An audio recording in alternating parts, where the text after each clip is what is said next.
Thomas and Percy enjoy working at the docks. They like the sea air and the sound of the gulls. But one day the friends were feeling hot and bothered. A crane was causing trouble. His name is Cranky, and this is his first day at the docks.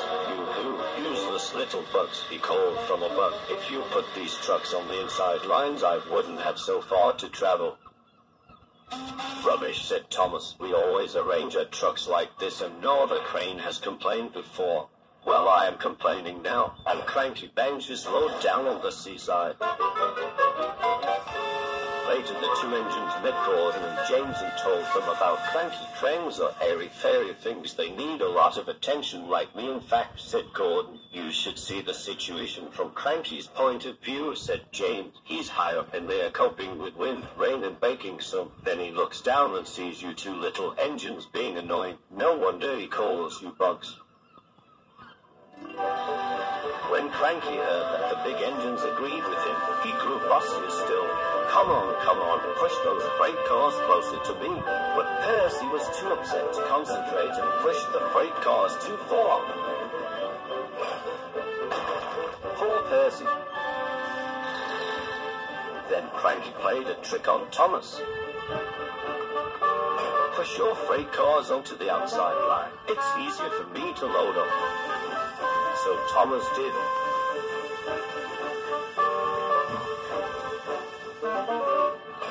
But Cranky left the load to the side of the freight cars, not in them. You must have known my own can't reach you there, complained Cranky. This mixed-up caused confusion and delay. The Fat Controller was most upset. Thomas and Percy, this new crane has an important job to do. I have heard that you've not been helping him today. You will go to your sheds and consider how you improve yourselves tomorrow. Now Thomas and Percy were upset too.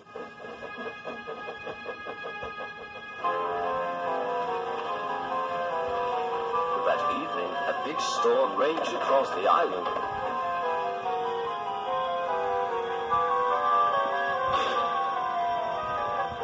Cranky and the engines were trapped at the docks. We're sure to be safe in the shed, said Duck. But he was wrong. The engines had no idea they were about to be put in great danger by an old trout steamer. It was out of control and running aground straight into the sheds.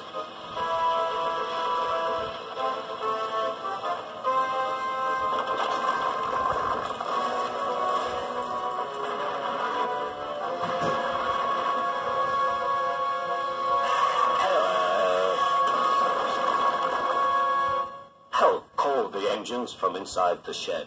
I can't, called Cranky pathetically. When the storm was over, the Fat Controller rushed to the scene of the destruction. Thomas and Percy will help you, he called to Cranky, and then you can help the engines. Oh, please, hurry, cried Cranky, and tell them I'm sorry I was rude to them. So, it was you, murmured the Fat Controller. I owe those engines an apology. Thomas and Percy soon came to the rescue. And it wasn't too long before Cranky was the fight again and clearing the wreckage.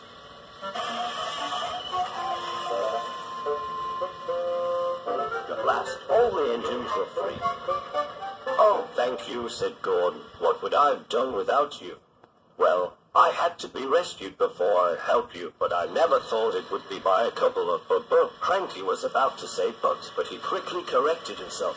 Small engines, thank you. I'll never be rude again, however. You two mites are in my way, so move over.